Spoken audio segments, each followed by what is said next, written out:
Okay, so for today's episode, we are going to talk about getting paid for doing what you do, for teaching yoga online. And what I'm noticing bouncing around the internet right now is sort of two different camps. One camp is, of course, you should charge. If you don't charge for your yoga classes, you're devaluing yoga, and it could really become a domino effect that if there's free classes right next to, $15 classes, people are going to choose the free classes, and then no one's going to get paid. So that's one school of thought. The other school of thought seems to be, this is a really difficult time. If anything, now is the time when we should be offering yoga to people who need it, and a lot of people are out of work. And what about those people? How can we support them? Yeah. This is so difficult. It's such a we're going to take flack either way, right? Yeah, well, I don't think Which is we're okay. here. We're not here to make a decision or a judgment for anyone else. Yeah. I think what we can do is we can talk through the options. Yeah. And there are many options that I think are of benefit to people who need to earn their living and feed their children. Yeah. And people who are in need of some extra support right now. Totally.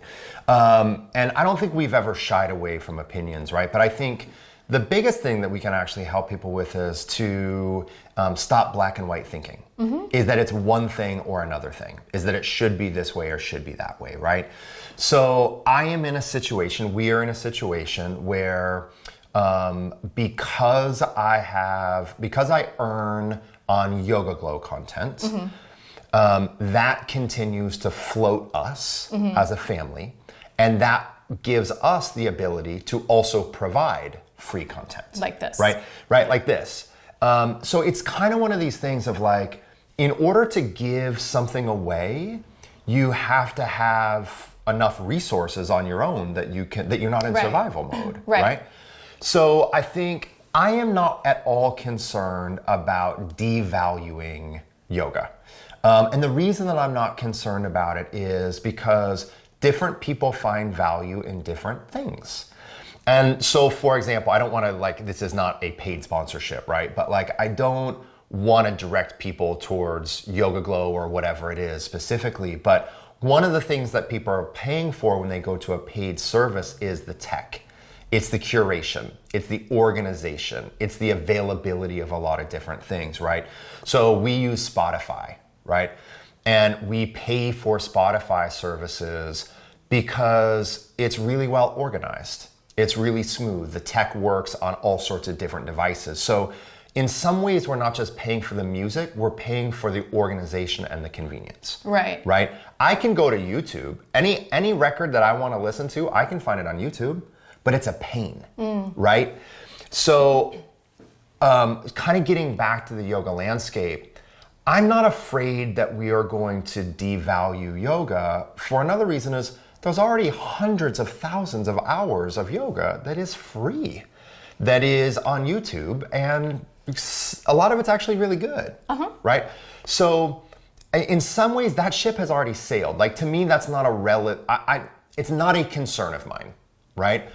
More of this concern of mine is A, do people have access to quality yoga, especially when financial times are tough?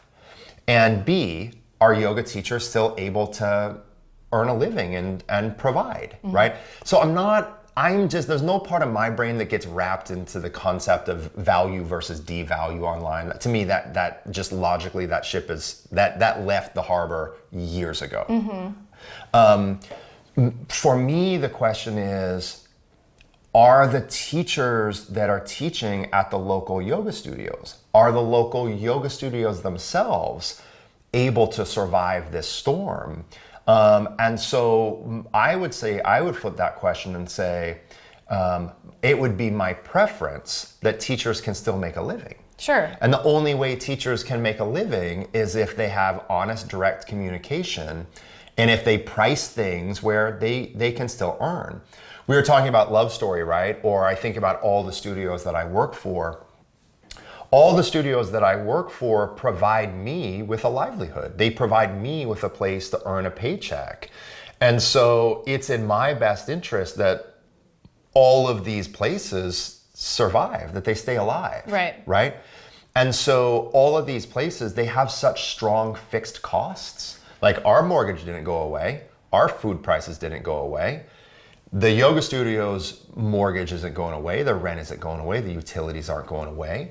So in just practical reality, we have to be charging something for the majority of our content, even right now if it's to break even. Right. Right? So what about students who feel, well, what about teachers, I mean, who feel like a little bit guilty charging the same price? Like, let's say, sure, they teach through their studio and they get paid whatever the studio decides at this point. But let's say they also are deciding they're going to do a few live streams a week on their own, and they feel sort of guilty charging the same amount because it's online, it's shorter, it's not the whole in-room experience. I think a couple things. One, it's still a complete yoga practice. So for me, I still have to develop it. I still have to relate. I'm still leveraging the skills that I've developed for a long period of time. So it doesn't require any less time on my part. It doesn't require any less expertise. It doesn't take any less investment or development on my side of the equation, although it is kind of awesome doing it from home.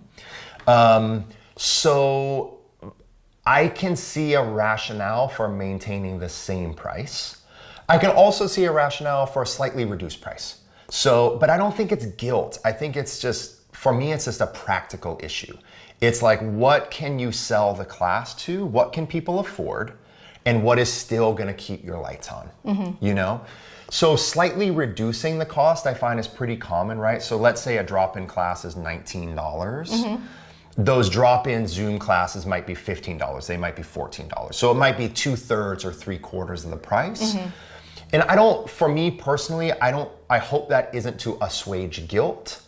I hope it is to be a team player, knowing that kind of everyone is having a harder time. But if it's priced too low, again, the devaluing it, that just doesn't enter into my worldview. But if it's priced too low, then it just isn't going to generate enough revenue that the studio is still there in 3 months. You know, or that, you know, that the teachers that don't have some other financial setup, that they can, this is their job. Yeah. You know? I mean, I think it's, you know, important to note that there are just small studios around the country, probably around the world, that already have closed, you know, for good, have had to shut their doors, and it's really sad. So there are teachers who are having to make these decisions like, oh my gosh, I have nothing coming in at this point, and I'm going to teach on my own. And I think that stepping into that with confidence can be really hard right now. You don't have your studio anymore. You don't have your online. Everything's so different. One of the questions that I also noticed that was out there is, with services like Glow or Yoga International that are so professional and professionally shot, is anybody going to pay for my class? Yes. Is anybody going to come to my class? Yes. And I agree with you like 100%. Yeah. I saw that and I just was like, I want to say, people want to learn from people who they know and love. Yes. And if they know you and they love you, they want to stay with you. Yes. So I have some data points on this, which I think is pretty interesting, right? I have been teaching on Glow for 7.5 years. Over the course of that 7.5 years, that has not decreased my in-studio participation. That has increased my in-studio participation. Right. The majority of the students that I have locally in San Francisco, some people don't know that I still teach public classes, right? But I teach 3 public classes a week. The majority of the students that are my in-class students who also do Yoga Glow as a supplement to their in-class experience. So it's usually not a one-to-one thing. So people that practice online usually continue to also practice at the studio. They're not, it's not one or the other, it's a supplemental thing. So the digital, access to the digital learning hasn't, just anecdotally in my experience, pulled people out of the yoga room. It has given them secondary support on days that they can't make it to the yoga room. I think the other thing is, you know, just for me personally, this is just anecdotal. My Zoom classes that I'm doing for Love Story are bigger than my normal drop-in classes are. And it's been 3 weeks of this so far, right? So it's bigger because there are more people who, and this phase, there are more people in this phase that still, how do I phrase it? You know, we do our best to not take things for granted. But right now, people are really not taking their yoga teacher for granted. Right. And their yoga and their peers, yeah. right? And like maintaining normalcy. So I would assume that all of the subscription services are doing really well now. But so are the Zoom classes. Sure. Right? So the point I'm trying to get at is that the main people that you are going to teach online are the people that you were teaching in class, right? You talk about, and you're going to talk more at some other point about the importance of a newsletter to make sure you're staying in direct contact with people, right? Yeah. But I think this is a situation where the people that take class with my friend and student, Jack Workman, they still want to take class with Jack. They don't want to like trade out Jack's class for a random Yoga Glow class. Especially right now, like you said, trying to maintain normalcy, you want to stay with like the person you know, the thing you know, the pace you know. You want that comfort. Yeah. I mean, yoga teachers, I think, I just want to say, I mean, I'm not a yoga teacher, and I just want to make the message clear, like what you're doing is important and incredibly helpful and supportive to people right now. So that's something to just, I don't know, take with you as you go into this strange new land. Yeah.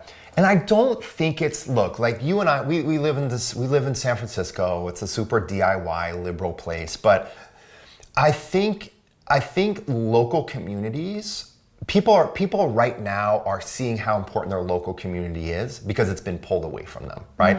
So you look at like what we are really wanting to support. We think of like our coffee place, Pinhole Coffee, right? Like we want to go to Pinhole. We want to go to the various places around us. I want to go to my barber so bad. Like I would pay so much money right now to my barber, right? Because I want my hair cut. I want to go to a trusted source. And I want that person to be well. Yeah, exactly. You know, so this is like, now how long is this gonna last? I don't know. Yeah. You know, it is in 4 months, if this is still happening this way, are people gonna start to tire on the Zoom classes with their favorite teacher and they're gonna want something less expensive because these things are dragging on? I don't know. Yeah, we can't predict the future like that. No, but I think in the short term, and one of the things I've been asking my people in teacher trainings where we're having conversations saying, look, let your students know. Especially if you are charging. This is where I think that we have like such an honest, simple answer. We communicate to our students and we say, look, this is my livelihood. I'm gonna keep teaching these classes. I'm slightly reducing the rates. I can't reduce them any further because I need this, like, this is actually my job. This is something that people forget. Sometimes people forget this is actually our job. Yeah. And if we don't get paid for our job, we are actually unemployed. Yep. Okay? So this is what I'm gonna charge. And hey, if you're in a situation right now where you lost your job and you can't afford these classes, please reach out to me and we'll see if we can work something out. Yeah. And I have done this, like, I can't tell you or everyone the number of people over the years that I just let come to my class for free because for periods of time. Yeah. So do I charge for classes? Yes. Are there all sorts of case scenarios where I'm going to step back and take it on an individual basis? Yes. And that's where we have to get out of this black and white thinking of like, it's one thing or the other thing. And if we do this, then we're going to do that. We have to have a nuanced way of thinking now. Yeah, totally. Yeah. Another option that I saw, just to be really tactical, is a studio where I paid for some services, some classes through them. And they just, because it's a studio and it's all automated, right? They said, if you're having financial difficulty, use this coupon code and pay, you know, whatever it was, like half the price, or it was a very reduced price. And it was like, you know, please keep in mind that we are trying to stay in business right now. So it's like doing it on the honor system, right? Yeah. But helping people with a coupon code, yes. and which, you know, is automated and easy to do. And it also doesn't require people who might be feeling uncomfortable to have to like email you and say, I feel really bad asking this, but can I come to class for free, or can I come to class? It's just automated. Yes. So that was kind of, I thought, a really nice option. Can I throw in one more thing, which is, I think, we were talking earlier about these kind of conversations online, right? About one way or another way. One of the things to remember is like, if some of the very high profile names not in the yoga world, but in the Instagram yoga world are providing free content, well, that's okay because they're being compensated by a third party, right? So a lot of times what happens is that people, especially in social media, that are providing free content to consumers are being paid through ad sales, or they're a paid spokesperson for an apparel company. Is sponsored. Or the podcast is sponsored, right? So we don't want to compare like, oh, so-and-so is giving it away free, so I should. So-and-so is not giving anything away for free. They're being compensated by a third party to produce the content. And that content is being given away free, right? Or you look at some of the bigger YouTube accounts. The YouTube is free, but is the person with a million followers that is teaching being compensated? Hopefully. Yeah. It takes a lot of work to get to 1 million followers. So. Big time, right? So that's where like, the reason that I'm bringing this up is that there's still going to be some financial transaction, right? So I don't think that where I'm getting, the reason I'm trying to bring this up is the guilt part of like, oh, I should give it away because so-and-so is giving it away. So-and-so has a benefactor, or so-and-so has an apparel company, or so-and-so, there's... Right. It sort of circles it back to like, you have to look at your life and look at who you're supporting, including yourself, and decide what is the right thing for you to do. Yeah. And move forward and do your best. Yeah. And the other thing to say is that, pricing is a very fluid thing. It changes. And so you are allowed to make changes. Totally. If things are not working for you or for your students. This is a huge experiment we're in right now. Yeah. So we're going to have to all be flexible. No pun intended. I know that there was one more kind of layer to this. Was there another component that you... I just was wondering if someone asked you about that specifically, because I don't... I think briefly, like really briefly, and we're going to have this conversation in another one, is we had the brick and mortar studios. God willing, they will still exist, but they're on pause. So right now we have the brick and mortar studios are going to live content, right? To digital content, to live stream mostly. But then there's going to be some phase in, right? At some point where, hey, when the brick and mortar studios open back up, do the brick and mortar studios do some combined business where they now see like, oh, I can live stream some of our classes, and does the brick and mortar studio become a hybrid studio? And all I'm going to say is, I think that one gets really complicated, because the brick and mortar studios and the local teachers, and I'm a local teacher, I travel too, but when I'm local, I teach locally. The brick and mortar studios and the local teachers, they are mostly going to sell their digital content to the people that come to class. But once that class opens up, right? Once those studios open up, then in order for me to actually carry on doing digital things, I need a bigger base to draw from. Oh yeah, that's right? True. And that becomes really difficult to scale. Like, it's one thing to sell Zoom classes to your local students because your local students can't come to class. Right. But then if your local students can come to class, but you want some sort of hybrid situation, well, now you actually need a bigger pool. You need to start to sell to people that were never coming to class because they live in Minnesota and Michigan and they live here. And then in that situation, you're looking at a totally different business model. that I think is harder to scale. So kind of the bottom line, I just wanted to address that because some studio owners have reached out and like, when this is over, what do you think? Like, do you think this is going to be a combined model? I'm not in the forecast game, but I think combining it is harder to build Than you might imagine, I guess. and it's going to take a lot of technological investment. Right. When someone can come to class or come to a Zoom class that may or may not work, you also have all the privacy issues. If you're filming the Zoom class in a brick and mortar studio with other people in it, you have legal issues, you have privacy issues. So I think right now we can just think about the situation right now. I'm with you. Yeah. Yeah. All right. Well, thanks, Jason. Yep. Thanks for watching. Thanks for listening. And we will see you next time.